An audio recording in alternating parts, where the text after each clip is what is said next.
Assalamualaikum warahmatullahi wabarakatuh. Halo Sobat Justisia, kembali lagi di podcast OTT oleh Takok-Takok bersama saya Zilullah Ibrahim Almas sebagai pemandu dalam obrolan hari ini. Di samping saya ya ada narasumber sekaligus bintang tamu kita ya pada hari ini. Mbak Dia ini adalah mahasiswa aktif Fakultas Hukum Uniska sekaligus Gubernur BEM FH Uniska yang baru saja ditetapkan. Bagaimana kabarnya Mbak Dia? Alhamdulillah. Tema kita pada hari ini kita akan membahas seputar dunia perkuliahan dan sedikitlah kita akan membahas tentang apa saja yang ada di BEM Fakultas Hukum. Mungkin bisa diperkenalkan dulu dari Mbak Dea-nya. Oke, baik. Terima kasih moderator. Perkenalkan, saya Dea Ananda Rosa Dewi, mahasiswa aktif Fakultas Hukum semester 4 menuju 5. Saya bergabung di organisasi BEM FH sendiri pada 2024 sampai sekarang alhamdulillah diamanai sebagai gubernur dan kebetulan wakil gubernur saya ada di sebelah saya. Boleh sedikit diceritakan latar belakang kenapa sih milih Fakultas Hukum Uniska dari sekian banyak universitas yang ada di Indonesia? Kan mungkin pandangan dari teman-teman kan PTN kan lebih dari segi fasilitas dan lain sebagainya. Alasan Mbak Dia ini gimana ini? Kalau boleh jujur, alasan aku itu dulu karena udah gak dapet kampus atau plan terakhir. Dulu aku gak niat buat ke perguruan universitas lah. Dulu pengennya itu di sekolah kedinasan. Di 2023 lulus sekolah, daftarlah institusi, instansi kayak kepolisian, CPNS, maupun yang lain, tapi belum rezeki akhirnya gap year dulu selama setahun. Gap year setahun buat kerja di magang di Dinas Peternakan selama setahun itu. Lanjut di 2024 daftar poluan lagi, belum rezeki, akhirnya ikutlah tes mandiri-mandiri di universitas, tapi belum keterima, dan sampai akhirnya di Fakultas Hukum Universitas Ya, Islam Kediri. Dari panjangnya itu perjalanannya, kenapa Fakultas Hukum Uniska? Kan di Kediri kan ada mungkin dari universitas lain, kenapa Uniska? Karena paling dekat sih. Mbak Dia rumahnya di mana? Beranggahan. Beranggahan. Berarti sempat gap year ya dari Sempat gap year. untuk terakhir kali CPNS itu di masa perkuliahan aktif ya berarti ya? Betul banget. Itu dulu 2024 ikut CPNS pas UTS kalau nggak salah. Ya. Pandangan Mbak Dia selama perkuliahan di Uniska ini khususnya Fakultas Hukum, apakah sesuai ekspektasi Mbak Dia melihat dari dosennya, fasilitasnya, dan ilmu-ilmu yang didapatkan apakah bagus lah untuk Mbak Dia sendiri? Alhamdulillah sejauh ini aman banget. Untuk fasilitas ya mungkin ada beberapa yang perlu diperbarui, tapi bukan dari fasilitas. Kita kan tujuannya di sini itu apa? Buat kuliah kan. Pastinya oke banget. Kalau dari dosen juga alhamdulillah oke semua sih. Tentunya untuk pemilihan jurusan, kan di Uniska sendiri kan ada ekonomi, hukum, pertanian. Di ekonomi sendiri ada akuntansi, manajemen. Kenapa Fakultas Hukum dari Mbak Dia itu, apakah ada cita-cita atau kepengen jadi apa, berprofesi apa gitu? Dulu itu cita-citanya apapun, pokoknya mengabdi. Nah, mengabdi kan nggak harus di satu posisi aja kan, ada banyak kan. Nah, salah satunya hukum ini juga termasuk mengabdi juga. Dulu pengen banget kuliah di hukum, tapi sama orang tua kan nggak boleh. Tapi ujung-ujungnya alhamdulillah di hukum juga.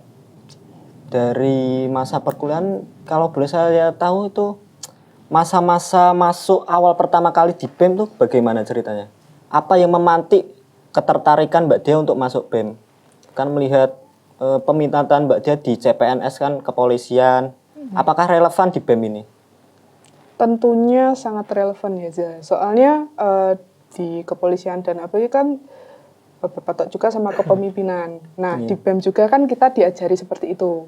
Nah, itu tertarik juga. Dan kebetulan pada saat itu, BEM pada Kabinet Prawira 22, Ketua Gubernur BEM Eva 2022 itu, Mas Rizky, itu kakak tingkat saya pada waktu SMP. Berarti sempat satu sekolah ya berarti? Satu sekolah, satu ekstrakurikuler. Kembali lagi ke Uniska lagi ya? Uniska lagi. Dipertemukan di Uniska lagi. Betul. Berarti sempat di awal periode itu Mbak Dia sendiri di divisi apa ditempatkannya? Di divisi Kominfo. Itu bagaimana itu? Bisa sedikit dijelaskan divisi Kominfo itu bagaimana sih?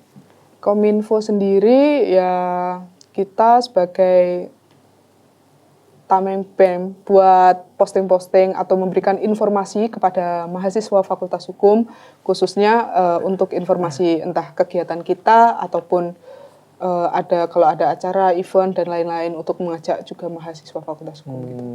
Dari pengalaman Kominfo sampai akhirnya alhamdulillah ikut Pemira ya tahun ini ya. Itu motivasinya maju Pemira itu bagaimana Mbak Dia? Apa yang menjadi motivasi terbesar Mbak Dia? Motivasi ingin maju Pemira karena apa ya, tujuan saya di sini buat belajar. Saya memang orang yang kurang cakap lah untuk bicara, tapi dengan berdirinya saya di sini sama kamu itu menunjukkan saya itu berani, pengen untuk belajar terus gitu. Mungkin pesan untuk mahasiswa yang kesannya BEM itu kan kalau masuk organisasi IPK-nya jeblok, turun. Itu pesan untuk mahasiswa yang pesimis atau bersentimen kepada organisasi apa Mbak? Untuk bisa berorganisasi. Kalau itu kembali ke diri kita sendiri. Sejauh ini saya melaksanakan kuliah, juga kegiatan organisasi ini, juga beberapa organisasi di luar. Tapi alhamdulillah kalau kita bisa atur waktu dengan tepat, belajar tentunya insya Allah aman-aman semua. Kalau kita bisa ngimbangin waktu. Dan juga pastinya untuk teman-teman sering-seringlah belajar. Karena kita kan sebagai mahasiswa hukum tentunya perlu kritis juga. Kalau kita nggak mendorong diri kita untuk belajar juga, nanti kesusahan di diri kita sendiri.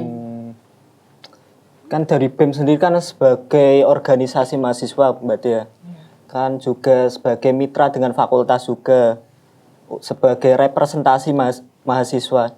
Itu untuk menjalin mitra atau sinergi dengan fakultas itu bagaimana? Agar tetap sejalan, agar tetap searah, sevisi misi itu bagaimana Mbak Dia? Menurut saya ya, BEM itu memiliki dua peran, khususnya di BEM FH ini. Yang pertama di satu sisi sebagai mitra pada Fakultas Hukum untuk bisa membantulah tentunya Fakultas Hukum ini lebih baik, unggul dengan kerjasama yang telah kita lakukan bersama. Di sisi lain sebagai BEM FH ini sebagai penanggung jawab untuk pendengar atau penjaga suara dari mahasiswa agar tetap mahasiswa ini suaranya didengar. Jadi, jika ada kebijakan fakultas yang menurut itu mendukung atau menjadikan lebih baik, nah, itu kita juga mendukung sebagai BEM FH, pastinya juga berkoalisi. Tapi, jika ada kebijakan fakultas yang menurut mahasiswa itu kurang menguntungkan atau apa, kita sebagai penjembatan pastinya akan menyuarakan apa yang telah disampaikan aspirasi pada mahasiswa tersebut. Namun untuk mengkritisi itu kita kritis sesuai prosedur. Jadi kita tetap sesuai dengan prosedur agar fakultas sama mahasiswa ini tidak terjadi bentrok. Kita mencari problem solving bersama. Nah, berkaitan dengan problem solving kan berkaitan dengan divisi advokesma. Sebelum masuk ke advokesma ya, kita pengen Sobat Justisia tahu divisi-divisi apa yang ada di BEM FH. Di BEM-FH sendiri ini ada yang pertama itu ada kita sebagai gubernur dan wakil gubernur, terus ada BPH untuk divisi-divisinya. Pertama itu ada Kominfo, PSDM, Sospem, dan juga Advokesma. Kita untuk Advokesma sendiri, di sana kan ada advokasi. Bagaimana prosedur advokasi dari mulai kita menjaring aspirasi mahasiswa sampai tersampaikanlah ke stakeholder kita Fakultas Hukum? Ya, yang pertama di program Advokesma sendiri itu kan ada cakra, itu cangkruk sama karum mahasiswa. Itu kita menghadirkan ketua-ketua kelas untuk berkumpul bersama untuk cangkruk-cangkruk untuk menyampaikan apa aspirasi dari mahasiswa-mahasiswa tersebut. Yang kedua, kita juga ada hotline cakra yang dimana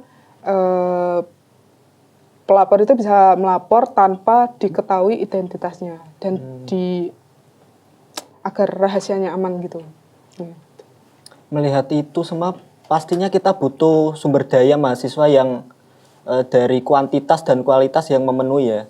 Apalagi kita kan setelah transisi ya, masa transisi BEM-FH ini ya, kita kekurangan anggota. Itu menurut saudara dia itu bagaimana kita bisa menarik ya mahasiswa Fakultas Hukum khususnya untuk dapat join ke BEM-FH, mengingat kita ada oprek gelombang 2 ya, yang itu targetnya itu mahasiswa Fakultas Hukum semester 2.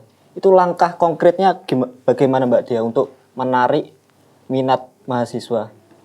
Baik, setelah ini kan emang ada oprek kalau nggak salah di bulan Juni. Nah, kami dari BEM sendiri nanti pastinya akan membuatlah seperti informasi untuk ketertarikan agar seluruh mahasiswa Fakultas Hukum ini terutama di semester awal-awal itu tertarik kepada BEM itu. Jadi kita membuat seperti mungkin konten-konten agar konten-konten yang menarik lah, biar ada minat gitu ya. Minat.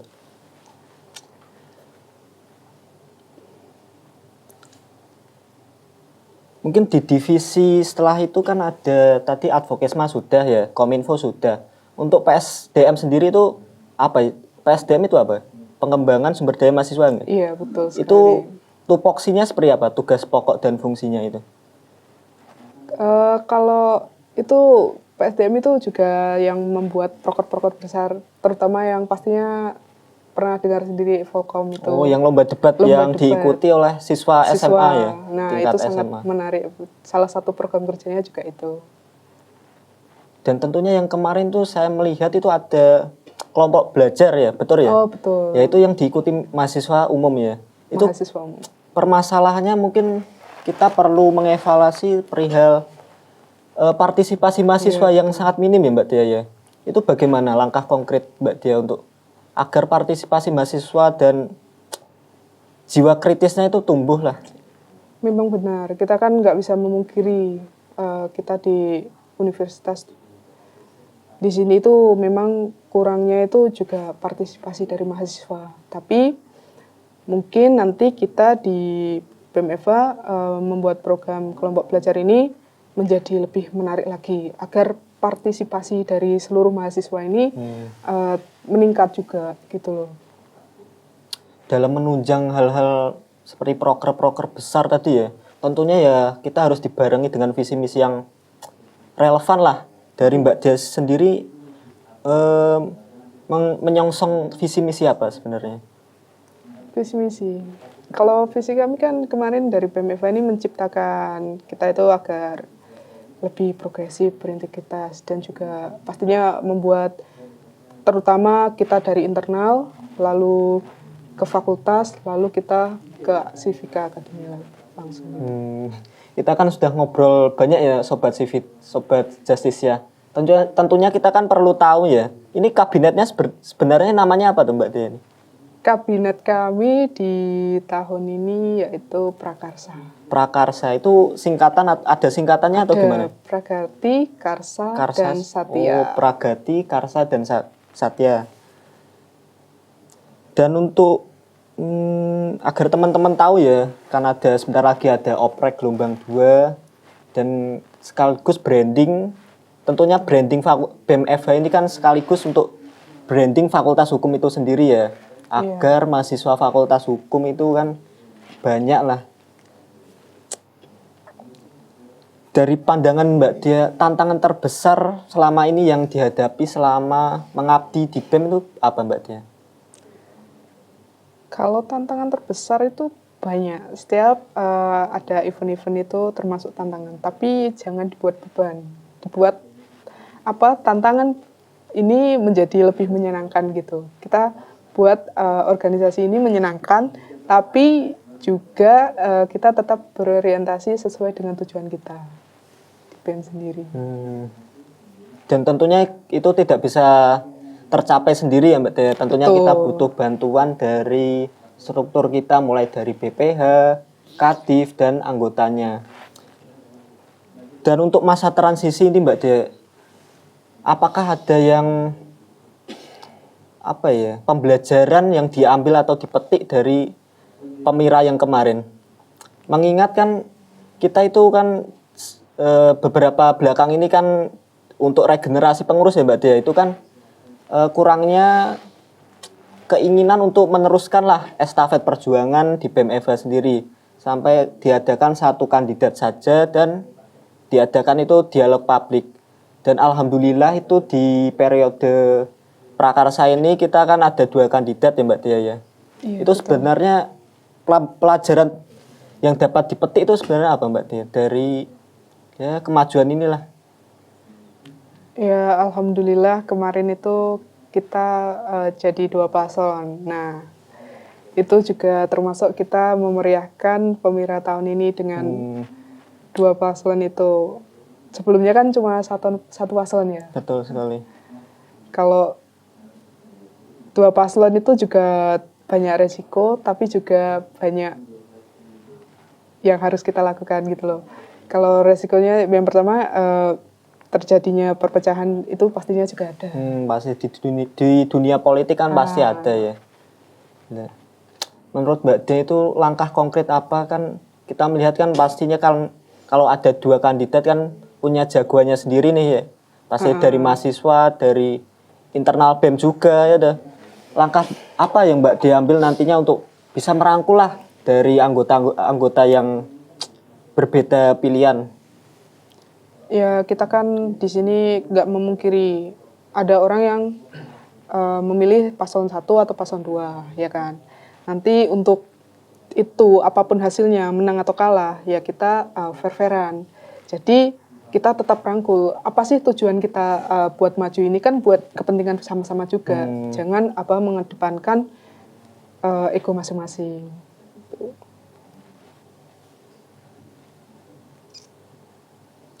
Untuk Mbak Dia ada pesan atau kesan yang ingin disampaikan untuk mahasiswa, khususnya mahasiswa hukum ya, yang nantinya berkesempatan lah bisa join untuk BEM FH sendiri? Kesan dan kesan, mungkin setelah ini kan ada oprek gelombang 2 untuk mahasiswa Fakultas Hukum, terutama yang semester 2 mau ketiga ini aja ya. Betul sekali. Nah, yang mau join BEM silahkan. Tunjukkan bakat dan minat kalian yang terbaik. Nah, untuk mungkin biar teman-teman sekalian tahu ya Sobat Justisia, untuk pendaftaran sendiri itu mulai berkas administrasi itu bagaimana? Apakah ada tesnya atau cukup administrasi saja? Nah, itu nanti tolong dipantengin di IG BEM FH. Oke. Baik Sobat Justisia, dari podcast hari ini kita dapat simpulkan bahwa dalam berorganisasi itu tidak memandang kita belajar atau dari background apa saja, kita berkesempatan untuk berorganisasi, berkontribusi untuk mahasiswa dan Fakultas Hukum. Untuk podcast hari ini sekian. Wassalamualaikum warahmatullahi wabarakatuh.